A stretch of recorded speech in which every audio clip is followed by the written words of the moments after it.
For my 100 video special, I wanted to do something very special 100 things about me.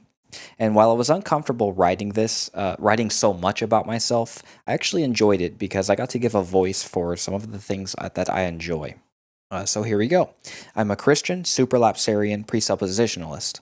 Jesus Christ is my Lord and Savior. I'm 30 years old, and I consider myself to be in my prime. I'm an American, born and raised. I'm very conservative, and I value freedom for the American people because this is our country. I've taken some tests, and they said I was actually libertarian. I'm a southpaw, which means I'm left-handed. I'm married to the only girl I've ever been in love with, and by the time I finished writing fact number 5, I got sick of writing about myself, so I got her to help me. I have been playing guitar as a hobby for about 20 years, acoustic and electric.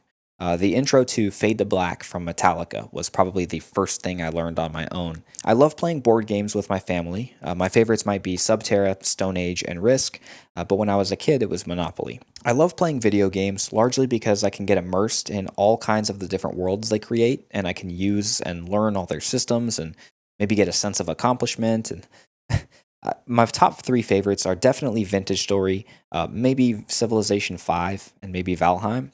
Runner-ups are Baldur's Gate, Dark Alliance 2, Advanced Wars, Mario Party 4, Halo, Battlefield 1942, and the list could go on and on and on. My biggest skill-based passion growing up was skateboarding with my brother, and I still do it from time to time. It can be hard on the body, but also at a certain point, you become a master at falling gracefully.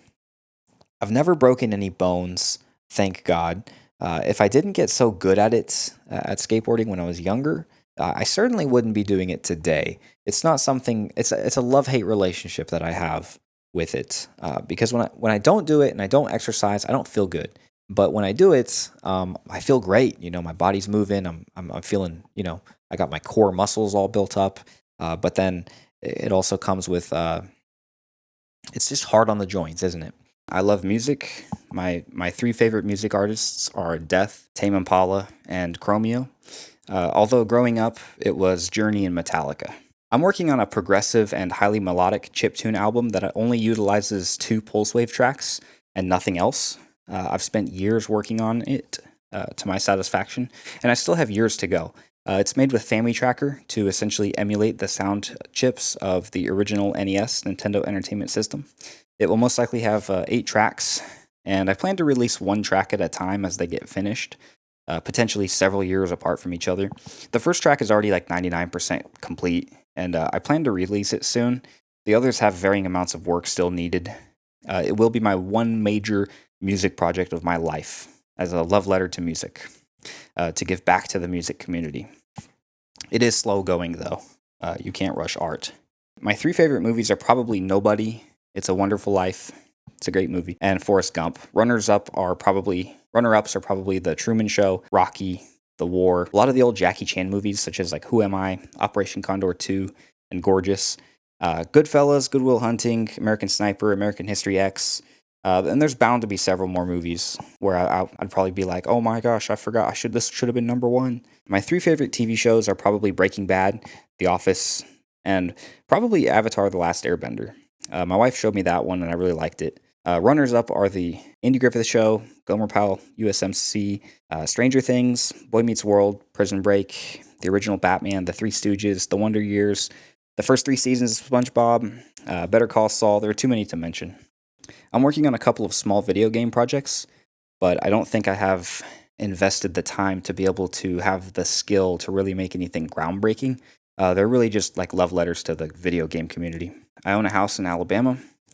I have 2 dogs named Violet and Daisy. I own a 1991 Isuzu Trooper. I grew up in Northern California. I recently started a pressure washing business with my great friend. I like to play chess, but I don't play it enough I don't put enough time into it to feel satisfied with my skill.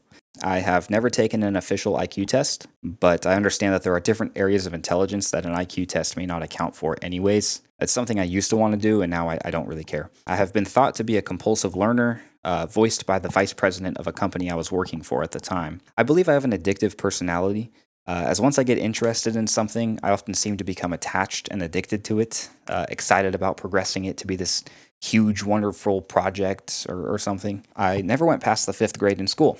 After the fifth grade, I was homeschooled, but I never saw any grades through with proper completion, and eventually tapered off of school entirely. Through and through, it was by a loophole in the system. I technically received a apparently legitimate high school diploma, but its source is questioned. Like it's not accepted by a lot of high level employers and agencies to the point that it's pretty much useless. When I was in kindergarten or first grade, everyone in my class was told to draw a picture of our house. I drew a van because we were homeless at the time due to a divorce, and that's where we lived. Many of the kids were actually jealous because they wanted a house with wheels too. I think my teacher was confused and concerned until she learned about the situation. And then one day, I woke up late for school, and my teacher gifted my mom an alarm clock for me. So that was very sweet of her. My favorite comic growing up was Garfield. I had a calling to serve in the US military, but I didn't. I tried to join the US Air Force in hopes of working on fighter jets while being patriotic and serving my country. But then COVID was getting bad, and I couldn't get my GED where I was initially going to. So with that on hold, I eventually decided I didn't want to serve the country if Joe Biden was going to be president, as I believed he was actively misleading the country to its own demise, or just being controlled to do so. I don't think he had much power in anything in himself. So I decided to serve my country in other ways, but I wanted to be home to protect my family if anything went down. So I came to peace with it. Now I fight spiritual battles. I've personally witnessed 3 undeniably extraordinary UFOs in California. The first one was a solid light high up in front of the stars. It was zigzagging over me and my family as we were having a barbecue late at night. This thing was going in several different directions. It was pinging. It was like it was pinging in the sky. It would even go backwards sometimes, and it would never slow down or speed up, and it would never change speeds, and it would not like do a gradual turn. It would just like pong, like straight up. It was pinging in the sky, and it was doing this, and it was making its general direction from maybe north to south, and it went over us. It probably took about 60 seconds before it was on that side of the sky to that side of the sky. And eventually it went straight and just dimmed orange and disappeared. I don't know what it was. It was definitely a craft. It was not a spotlight or anything like that. We even had a pair of binoculars and we were watching it, but it was just a bright light. The second one that I witnessed was an actual craft that I saw. This is actually the video I recorded on my iPhone 4 at the time. I pulled off the side of the highway to look at this thing. This was in California, same area. It was slowly rising over the course of like 2 or 3 minutes, and it had a blinking light that was going. It was going like a casino light, just in a circle around the craft. And the craft had a dome on the top of it, like a glass kind of dome. It was like black, dark gray. I was actually close enough to see it, to where I could see the detail because it wasn't a circular craft all the way. It had a triangular tip. So I guess people might call that like a teardrop shape. But other than that, it looks straight out of the cartoon, except it looked really futuristic. The fact that it was hovering and it had a light going around it on a highway that some cars were occasionally going down, it shocked me. It was scary. Eventually I got scared and I drove away. I drove home to go tell my family. And then the third one was I watched as it was starting to get dark. This is all the same area, right, where I lived. I saw a bright light just sitting there in the sky. It was like the brightest star. Well, no other stars were even out yet. So I was thinking, is that a street light? And of course, with these other 2 things I've witnessed, I thought, okay, this is something. Or is this something? That was my question, because now I'm looking, right? It just stayed there in the sky, and I determined it wasn't a star because there were no other stars out, and this thing was super bright, but it was just hovering there. It was just staying there. About 20 minutes later, a biplane flew by it, and once the biplane flew by it, it started moving. And that's when I knew, okay, this is definitely a craft that's been hovering there for 20 minutes as I've been on the phone. I've been watching it. And by this time, it was totally dark and it flew over my house and it was pretty close, close enough for me to wonder if it was a really tall street light that I'd never noticed before. But, anyways, it went over our house and it turned left and went different direction. It was right above us. It was totally silent. It was just a bright light. At one point, and I had gotten my little brother to see at that point. But at one point, we're looking at it. It's totally silent. It's going over us, and it's maybe helicopter height. The lights just go out, and it goes totally like the lights flicker off, and we're like, "What the heck is going on?" Boom. About 2 seconds later, the lights flicker back on, and then it just keeps going, and it just like it never stopped. And it just like the trees blocked it. It just went in the horizon, and we couldn't see it anymore. So I definitely know things are out there that most people do not. A lot of people don't believe that stuff. I didn't either until I started witnessing some crazy things that I know were not propeller based. There's no such thing. We don't have anything that no propeller can do that. I'm convinced of that. The zigzagging stuff. I've been on a 5-day cruise with my wife and in-laws on Royal Caribbean's Voyager of the Seas, and we really enjoyed the experience, and I can't wait to go back. My favorite part was all the food.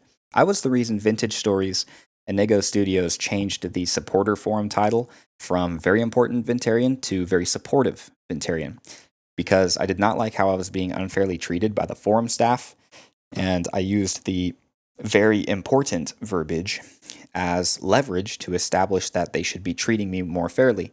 I was like, is this how you treat your very important members? With that said, although I have had problems with the Vintage Story forums, this in no way reflects the amazing and deserving quality and success of Vintage Story and Enego Studios. If you can, buy Vintage Story and try it out. I find sealed terrariums fascinating, especially when they have bugs in them. This is one that I made, and I think it probably got too hot in the garage. All the plants died, I think.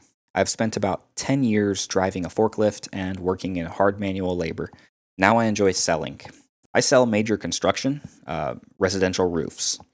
It's an amazing feeling to sell a roof for a family and see the process through as their old roof gets torn off and the new one gets put on. I enjoy informing people of their options and making the process easy for them. I think one of the funnest parts is letting the people choose a color of their roof. I don't usually aspire to travel, unless it's like to caves or something. I would rather stay at home and work on my projects and spend time with my family. But when I do travel, I really love it. My personality type is ENFP, apparently like Robin Williams. I took the Jordan Peterson Understand Myself personality test. I am low in agreeableness in the 17th percentile, which is to say I generally tend to be stubborn, dominant, harsh, skeptical, and competitive. I am moderately high in compassion in the 66th percentile, which is to say I generally am interested in the problems of other people and other living things. I'm exceptionally low in politeness in the 1st percentile, which is to say I generally challenge and confront authority and I'm not obedient. This whole percentile thing means that generally, if there were 100 people in a room, then I would be I would have less politeness than 98 of the people. I would be the second lowest. There would only be one person less polite than me. And in this sense, polite doesn't just mean like, hey, how are you? Oh, being kind on a shallow level. It's more being comfortable with confronting authority, I think. I am moderately high in conscientiousness in the 69th percentile, which is to say I am generally dutiful and I tend to slog away at a task until finished. I am moderately high in industriousness in the 73rd percentile, which is to say I am reasonably likely to be successful in school and administrative and managerial positions. I am moderately high in orderliness in the 60th percentile, which my wife would strongly disagree, as it is to say I would rather keep everything tidy and organized. And while I do often try to be organized and make schedules, I am very happy-go-lucky and messy, especially seen by the way my desk gets after just 1 week of organizing it. I'm exceptionally high in extroversion in the 96th percentile, which is to say I am extremely enthusiastic, talkative, assertive in social situations, and gregarious.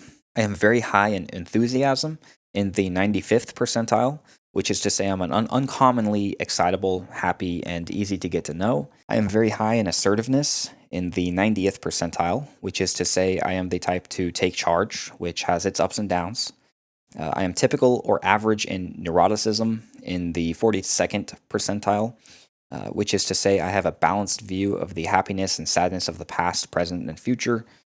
I am low in withdrawal in the 15th percentile, which is to say that I rarely suffer from anticipatory anxiety, but can handle new, unexpected, threatening, or complex situations well. But I'm moderately high in volatility in the 72nd percentile, which apparently means with my combination of low withdrawal and high volatility, uh, I am not worried that something bad might happen, but when it does happen, I tend to get upset. But I guess I can apparently handle it well even when I'm upset. I am very high in openness in the 91st percentile, which is to say I am strikingly interested in learning and have an interest in things like abstract thinking, philosophy, and the meaning of belief systems and ideologies. I'm very high in intellect in the 92nd percentile, which is not to be confused with IQ. It does not mean I have a high IQ. It is a measure of interest in abstract ideas. It means I'm interested in abstract ideas. I am high in aesthetics in the 80th percentile, which is to say it generally reflects my level of creativity. I love gardening and homesteading with my wife. The first time I ever went hunting, I was wielding a crossbow in a deer stand in a tree with my uncle who was there to guide me. About 2 hours in, I had an opportunity to kill a deer that was eating the bait coming out of a feeder. As my family had warned me, I was going to want to aim my sight right behind the doe's shoulder blade and maybe slightly below to ensure I shoot through the lung. As I understood it, this would be my best chance to hunt the deer while keeping suffering and the chance of surviving with critical injuries to a minimum. So I lined up exactly where I understood the lung to be, and I hesitated. I lowered my crossbow and took another look at the deer, and I thought to myself, this beautiful creature is just peacefully eating.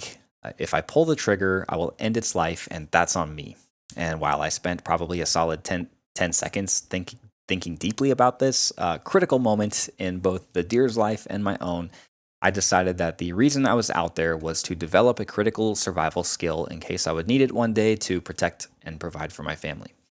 So I aimed my sight back to my desired location, right behind the shoulder, and I took the advice that I'd seen from Zombieland, and I breathed out as I slowly pulled the trigger to let the trigger surprise me. And then boom. The arrow with the red light tip goes flying. It hits the deer. The arrow breaks in half.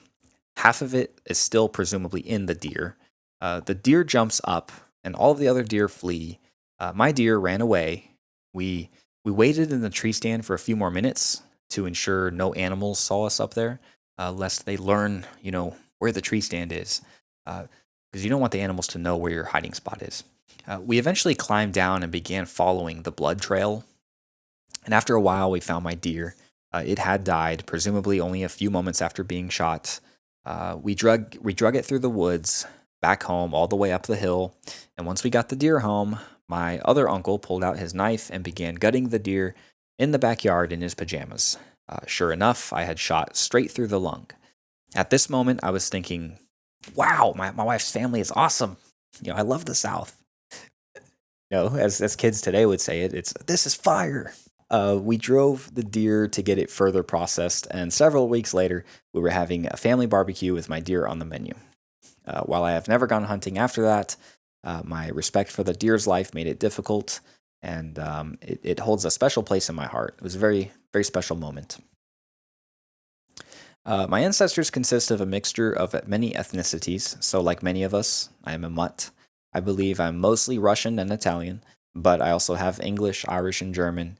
I know my mother scored 2% Asian on a DNA test, so that makes me at least 1% Asian. I try to hold on to my Asian DNA, but it sheds off my skin every day. My father scored Italian, English, and many others as well, but he refused to share the document of his results with me on the basis that it was his personal information. So I could be part extraterrestrial alien. I wouldn't know. I lied a lot as a kid. Now I strive to live by honesty. I was an upper middle child. I have an older brother and 2 younger brothers. My greatest fear, growing up as a young child, starting at about 5 years old, my greatest fear was the thought of existing for eternity, living or dying forever. In my early adult years, even as a Christian, the thought frightened me if I dwelled on it. Now, when I think that, I just couldn't comprehend, I don't think I can comprehend the eternal existence. But when I think that Jesus is eternal, the concept is not so frightening to me. Also, I hated spiders growing up, probably because of how scary and icky they looked. My favorite ice cream flavor is Rocky Road. Second favorite might be mint chocolate chip. If I had to pick a favorite color, it might be blue. I always said it was blue when I was younger, but how do we even measure what our favorite is? My favorite time of day is early morning when the sun is nearly starting to rise, because a new day is a fresh start with endless amount of possibilities. My favorite thing to hoard is paper and office supplies, because I get a sense of inspiration with the endless possibilities that could be had with a blank piece of paper. My nicknames in real life have been Stretch, Gravy, and Rain Man. The last 2 out of 3 jobs I had, I was nicknamed Rain Man by each of my managers, totally coincidentally, but it was due to my memory with numbers and ability to learn and adapt with speed that is apparently above average. Rain Man was a movie about a numerical genius. He was socially awkward. He was socially broken, but he was a genius with numbers. A box of toothpicks had fallen on the floor, and Rain Man accurately counted 246 of them within a matter of seconds. I have always loved the idea of making my own comic books as a kid, and I tried making a few here and there. I enjoy fishing. The most fish I ever caught was when I was fishing at night with a lit up bobber. The fish were biting to no end. I caught several back to back. My favorite soda beverage growing up was Sprite, but now I rarely drink soda. I drink a lot of water now. I tend to go through phases where I drink a large amount of coffee for months, and then I stop for several months. Currently, I'm not really drinking coffee, but my favorite coffee is mildly sweetened with some kind of cream, whether in cold or hot form. I can drink coffee black, but I really dislike when coffee is too sweet. I got the company that I worked for, which had over 8,000 employees countrywide, and it was a $9 billion company. I got them to change their safety policy by way of arguments from the bottom level. I was working at pretty much the bottom level, and my job was to type up orders for customers, and then I would walk the order to the warehouse, and then someone in the warehouse was supposed to pull material and give the customer the order. Oftentimes, it was too difficult to get one of the warehouse people to even take the order from me. So I would put the ticket in the little bin, and I would call it out on our little radio system, where all of the warehouse people were supposed to have their own little radios on them, where somebody was supposed to answer the call. I would say, "Hey, we got a customer pickup," and then someone was supposed to call back on the radio and say, "I got it," or just at least get it. But all the time, often what would happen is nobody would get it. The customer would wait for 10 minutes, 20 minutes. They'd come in frustrated and say, "Nobody got me taken care of." And so I would have to go out there, and I'd have to, whatever. Well, I would take it to the manager and say, "I can't get anybody to take this."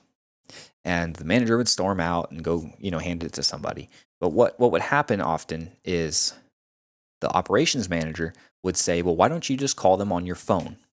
And I would say, "Well, because you had me sign a safety document when I got here, when I started working here, that says I will follow all the rules, and it is an official company corporate policy to not use our cell phones in the warehouse." And he said, "Well, you're not the one using your cell phone in the warehouse. You're calling them. They're using their cell phone in the warehouse." And I said, "I'm not going to do that. I'm not going to run a system that's broken, that forces people, or that relies on people to break the policy. Why don't we just get a big intercom system, or you start firing people that don't know how to use their radios?" And it would always go back and forth, but that's always the thing that would come up. I would say, "I can't get your warehouse guys to pull the orders." And then he would say, "Well, why don't you call them on their phone?" And then I would say, "Because that's against company policy." And then he would say, "That's not against company policy. That's just your policy." And then I would print out an official company policy that says no phones in the warehouse. I would hand him the paper right after you'd say that. And then he would take it, crumble it up, throw it in the trash, and walk away. And so one day, he came up to me and a couple of the other office people and said, "Hey, we're doing a safety meeting," and he talked about safety and, uh, don't trip over any filing cabinets or anything like that. They're open, and be careful in the warehouse, drive safely with a forklift, and stuff like that. And he said, I was quiet the whole time, just listening, and in front of everybody, he said, "Does anybody have any questions?" And I quickly jumped right in and I said, "Yes, does this have anything to do with cell phones in the warehouse?" And he got very upset. Visually, he actually didn't say anything. He ignored me. But he put his head down, and I could tell his blood was starting to get fired up. His blood was starting to boil. And so I laughed and I said, "I guess you didn't hear me." I said, "Does this have anything to do with cell phones in the warehouse? You're holding a safety meeting. And he said something like, "Oh, I already answered your question." And I said, "Well, no, you didn't. I'm confused. You didn't. You just ignored me. I'm trying to figure out if this has anything to do with cell phones in the warehouse." And he wouldn't answer. He said, "Drop it," something like that.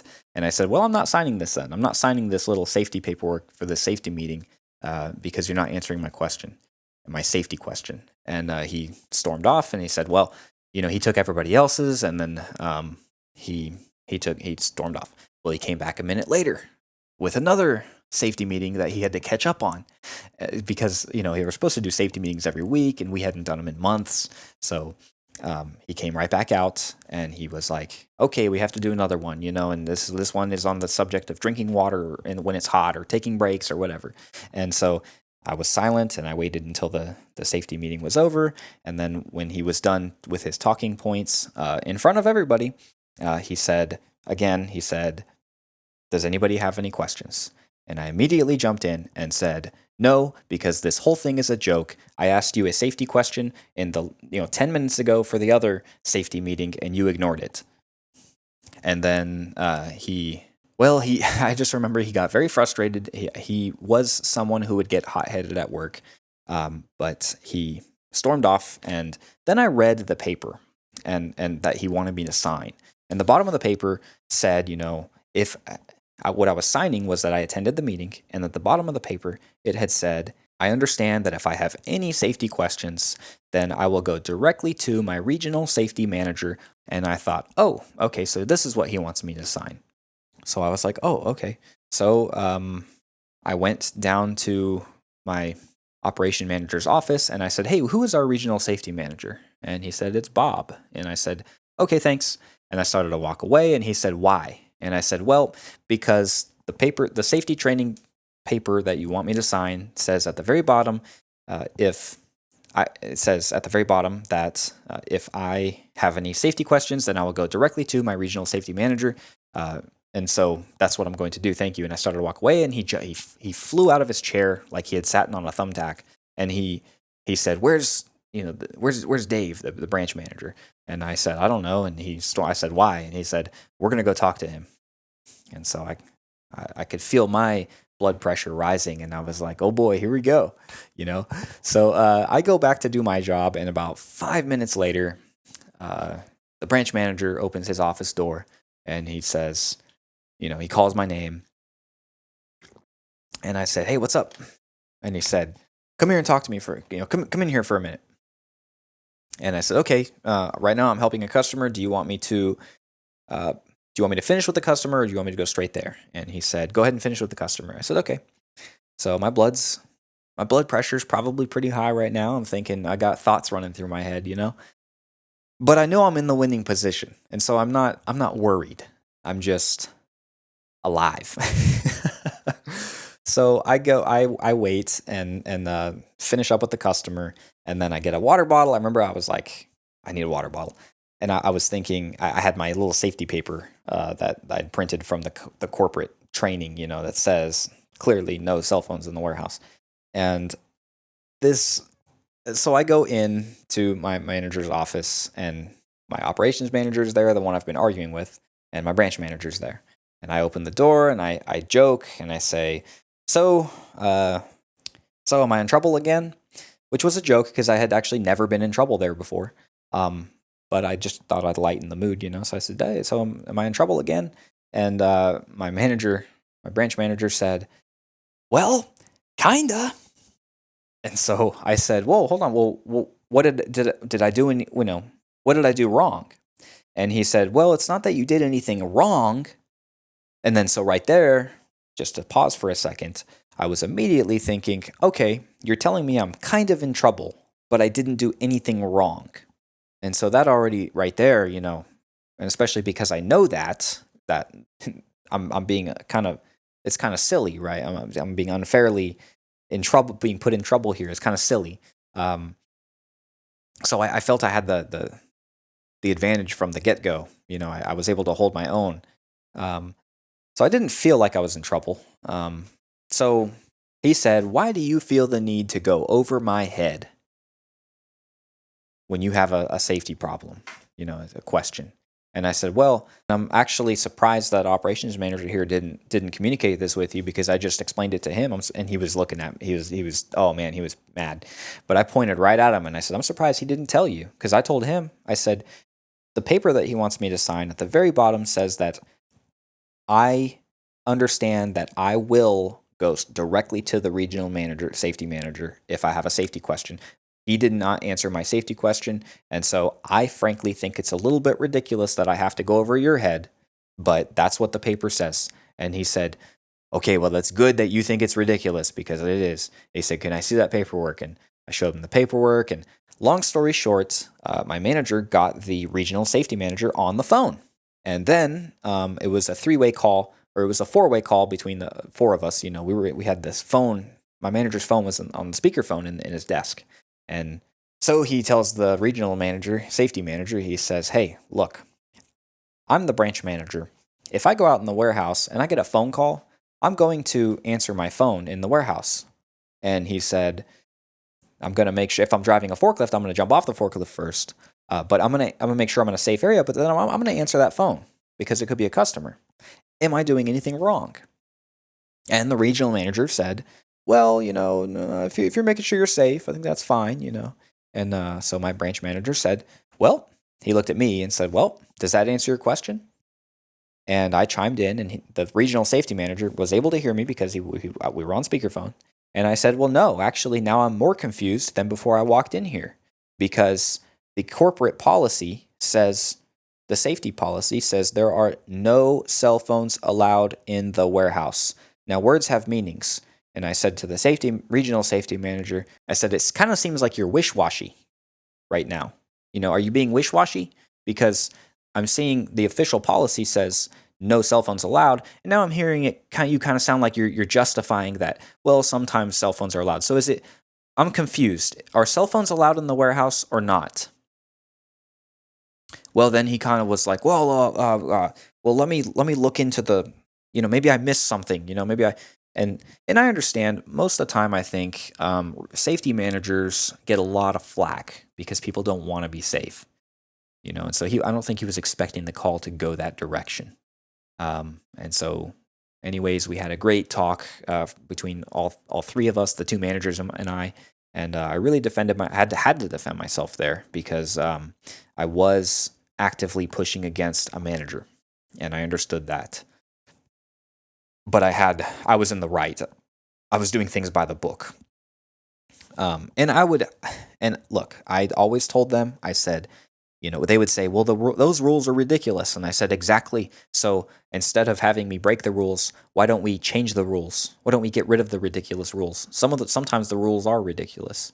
But safety rules should be taken very seriously, though." So anyways, 2 weeks later, my manager called me back into the office and said, "Hey, the regional safety manager got with the vice president of the company or something like that. And they're going to change the corporate safety policy on cell phones in the warehouse, or they're going to change the way they word something, or they're going to change something."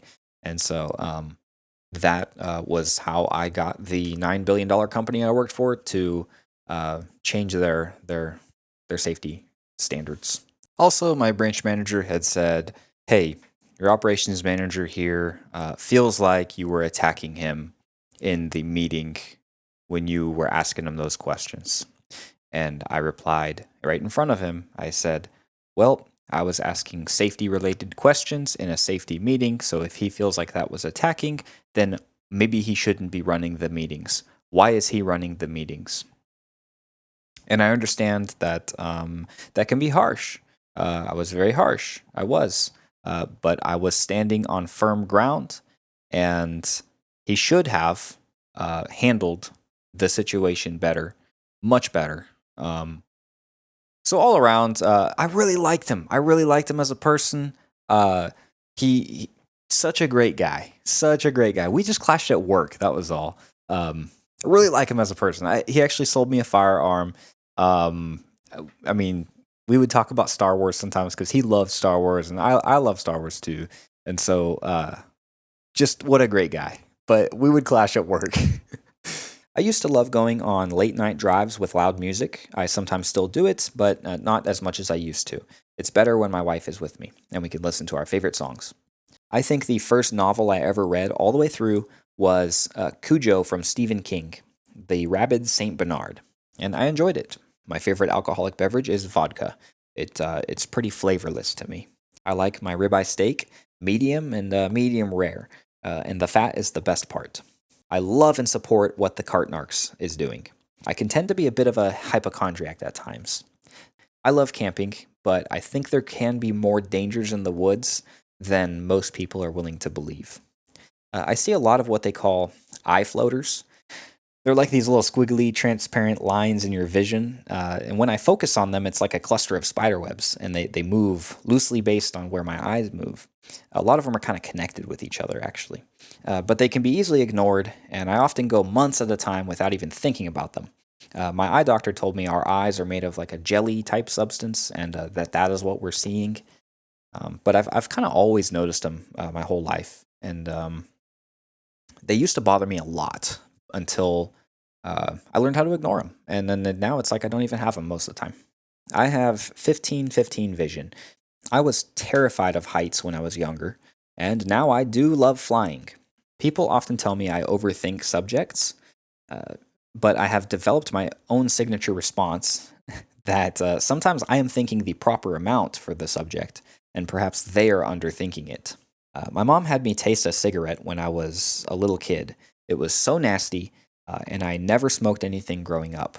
I once became so opinionated and indoctrinated by an influence I had that I once called a group of my friends and their dads couch potatoes when they were all sitting on couches in the living room and watching sports. So after I called them a bunch of couch potatoes, I stood there for a second and then I walked off. When I was a teenager, I was punched in the face by an ex-felon who was acting fired up over something, and all I did was give him what he considered a dirty look. I have intentionally gone 7 days without any food. I caught a tiny lizard with my wife, and we called it green beans. Green beans was a Mediterranean house gecko, and they have alarmingly low life expectancies in the wild. It's like a few days or weeks or hours or something. Then green beans escaped one day while I was feeding him crickets. Then we caught another lizard. He was also a Mediterranean house gecko, and we named him Monterey Jack. And he lived for about 6 months, and he developed what I believe was metabolic bone disease.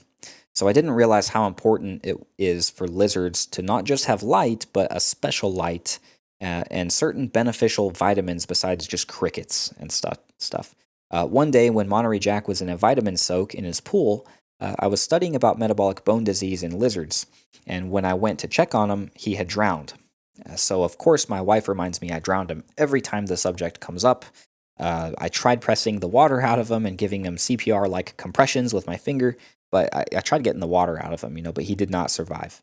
We even buried him in the backyard, and I read out the scripture in his name, Matthew chapter 10, verse 29, "Are not 2 sparrows sold for a farthing, and yet one of them shall not fall on the ground without your Father."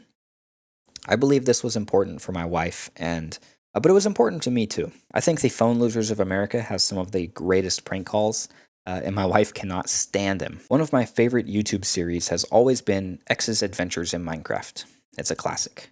I have several small card games / board games that I'm working on designing.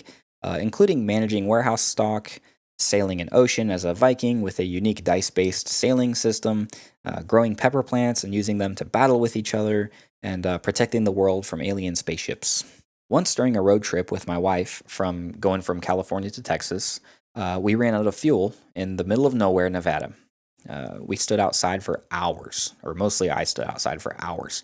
Uh, and then after a while, like there was like one car that would pass like every 5 or 10 minutes. Maybe usually it was a big semi truck. Nobody would stop. Finally, a lady in a, like a soccer mom in a van, a minivan, kind of slowed down, and she rolled down her window and said, and she saw us stranded on the road, and we were out there like all day. And she said, "Do you guys need help?" And I said, "Yes, we do. We ran out of gas, and we just I don't even know where the next gas station is. I just know I'm out of gas, and this is a long stretch of road. And I did keep the tiniest bit of gas in my gas tank in case of an emergency if I needed to move the vehicle for any reason. But I was out of gas, and I knew there wasn't a gas station for a while. And my GPS would not load any further, so I couldn't see where the next gas station was. But I told her we just need some gas, and I don't even know where the gas station's at, and I have money I can give you, and she kind of just kept rolling on the road real slow, and she said, "We need gas too," and then she just kind of rolled up her window and drove off, and I was like, "Oh, okay." So never saw her again. Then finally, as it was getting dark, a car pulled up. They slowed down, and they said it was these four French girls from San Francisco, and they said, "Do you need help?" And I said, "We ran out of gas." And I opened our trunk because we were roughing it out in the car. We had like a cooler with all our food and stuff. I grabbed a half-gallon of bottle of orange juice, and I poured out the orange juice right in front of them, and I handed them this half-gallon of orange juice, and I gave them everything in my wallet, which was $80, I believe. And I said, "I just need you to fill up this half-gallon of orange juice container full of gas so I can get to the next gas station." And they said they would do it, and after they left, I just knew I was never going to see them again. But around 1 a.m. in the morning, I got a call from them because we did exchange numbers, and they said, "Hey, we're about 45 minutes out. We have gas. Can you drive as far as you can to meet us?" And I said, "Okay." So I started driving, and then we met up, and they gave us actually a 5-gallon tank of gas. It's like a nice new gas can, and so then we were able to go. And I didn't even know how to work this gas can. I was young. I didn't even know how to like work this new thing. How you have to like put it on the car and then press it onto the car in order for gas to actually come out. So before I knew that, I was getting gasoline all over my hands, and it was like 2 a.m, and I'm getting frustrated, and just as we were driving, when we filled up for gas finally, we're driving to find a gas station, and all the gasoline in my hands, as I'm driving, it's getting me high off of gasoline fumes, and so I start hallucinating, and we're driving down like Death Valley, Nevada, is it the desert, and I swore I was driving under those like those Colorado arches, those rock arches, and I swore we were like going on all these crazy turns and stuff, and I don't think we were. I think it was a pretty flat, straight road, I think. So finally we get to this town, and my wife is like, "I don't like this town. I don't want to sleep here. I have bad feelings about this town." And it really frustrated me because I was so tired and I just wanted to sleep. And actually, the whole time we were stranded and didn't have any gas or any hope, really, I was the one freaking out, and she was like, "Oh, the Lord will take care of us. We'll be fine. I'm not worried." And so I was like, "How are you worried now?" And so we actually kept going, and we got to a small town called Beatty, Nevada, and finally we got a little hotel, and it was the quickest I think I'd ever fallen asleep, at least not in my own bed. I don't even remember getting into the room, really. I just kind of passed right out when I went inside. So that was the story of when we ran out of gas in the middle of nowhere, Nevada. The easiest joke that I have that comes to my mind whenever I think of like, oh, tell a joke. I think it always comes to my mind because it is so dry and simple. It's when I was a teenager, I asked my dad. I said, "What is dry humor?" And he said, Uh, a skeleton walks into a bar and says, "Let me have a beer and a mop." For some reason, as I was wiring this list, I decided to pin "I love pineapple pizza" on 75 when I was still working on the 20s and 30s of this list. I once did a challenge with a bunch of my wife's older cousins and some friends where we wanted to see who could keep their entire hand submerged in super icy, ice cold water. It was only at around the 5 minute mark that my last opponent pulled out, giving me the championship title. I earned $20 and a bit of respect that day. I took my wife out to get some ice cream right after. Unfortunately, the first ice cream shop we went to closed earlier than their sign said they would, which irritated me because we were right out there. They were inside. You know, the lights were still on, but the door was locked. But it was like 8 minutes before closing and whatever. But that night was still an overall victory. I only do my stovetop cooking with cast iron pans. I was once trespassed for skateboarding in a parking garage of a bank. We were never asked to leave until a police officer showed up out of nowhere and told us we were being trespassed permanently. I said I'd be happy to leave, that nobody ever asked me to leave, but I'll be happy to leave. And he said, "Well, since you're being trespassed, I need your ID." And I said, "I don't want to give you my ID." And he said, "Well, I need your ID." And I said, "Well, what if I don't give you my ID?" And he said, "Well, then I'll have to arrest you and put you in the back of the police car until I figure things out." And so I said, "Is your body cam footage recording?" And he said, "Yes, it is."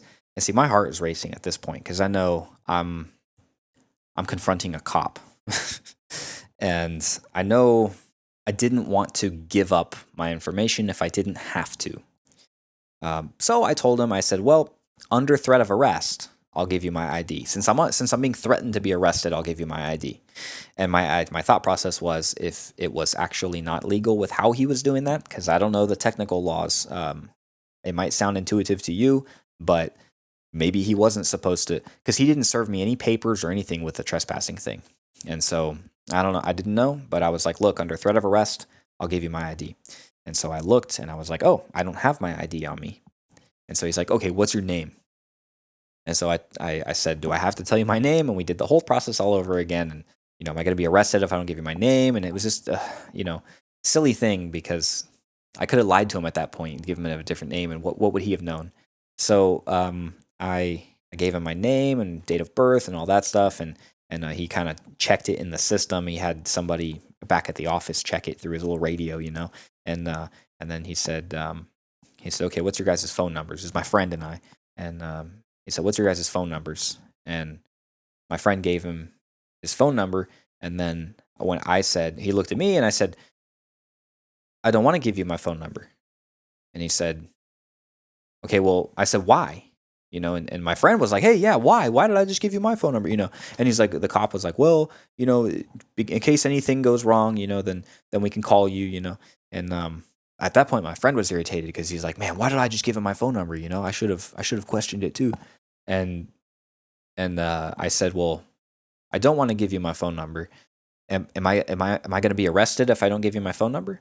And the officer was like, "No, And so I was like, "Okay, I'm not going to give it to you then."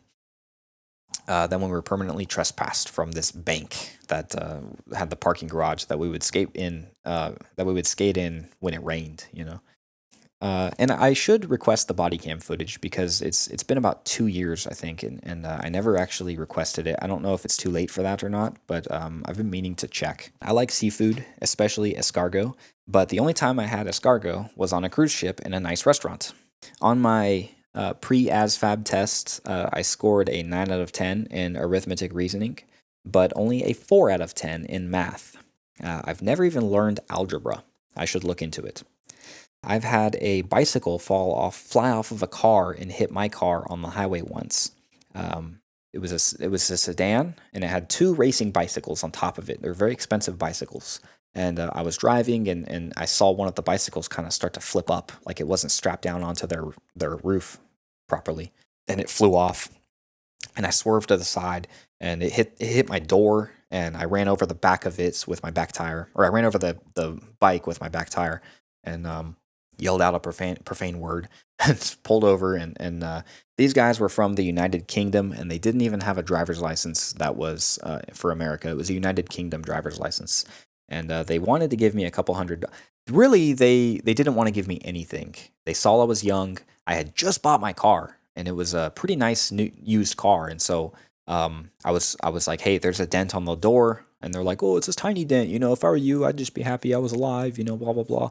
And I was like, we got to call insurance on this. And they didn't want to do that, but I wanted to do things proper. And so they were like, how about we give you a couple $100, like $200? And I said, no, I'd rather do it properly.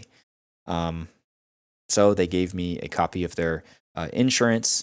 And then they are like, we're good, we're good. And I was like, no, I want to wait for insurance. And then they drove off. And so then I was like, okay, their insurance was like a scam number or whatever. It was like a dead line. It was probably a United Kingdom number. I wouldn't know.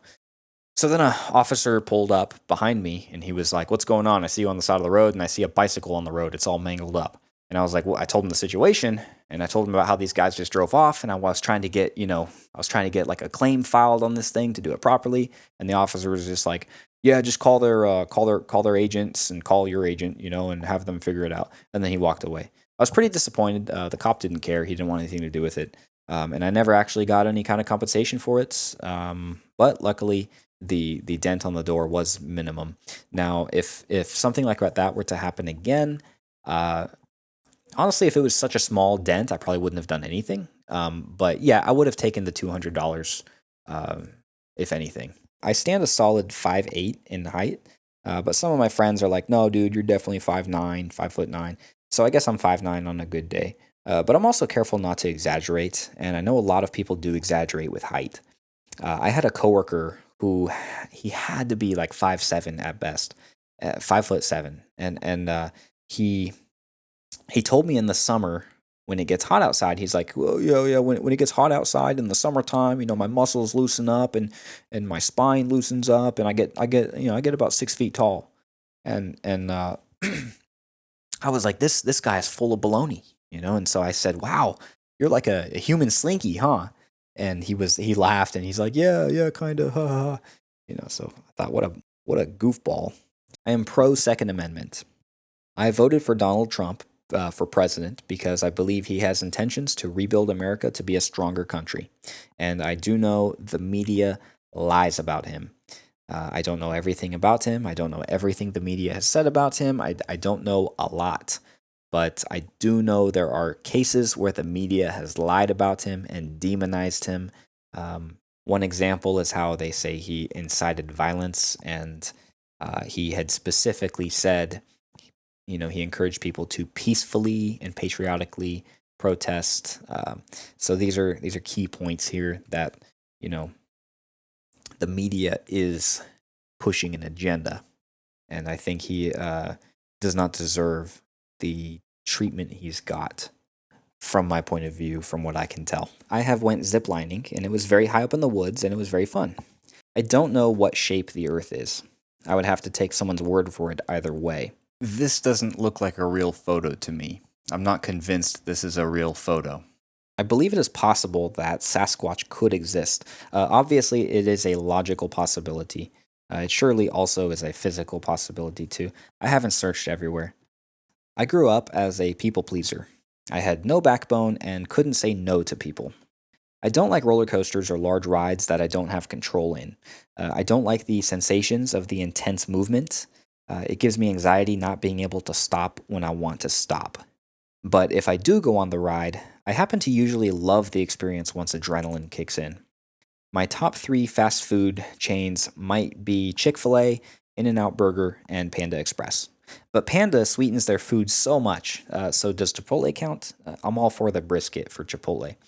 My top 3 favorite songs right now, which they all change all of the time, are Scavenger of Human Sorrow by Death, Overthinker by Enzo, and my own track I'm working on, Leviathan of the Deep.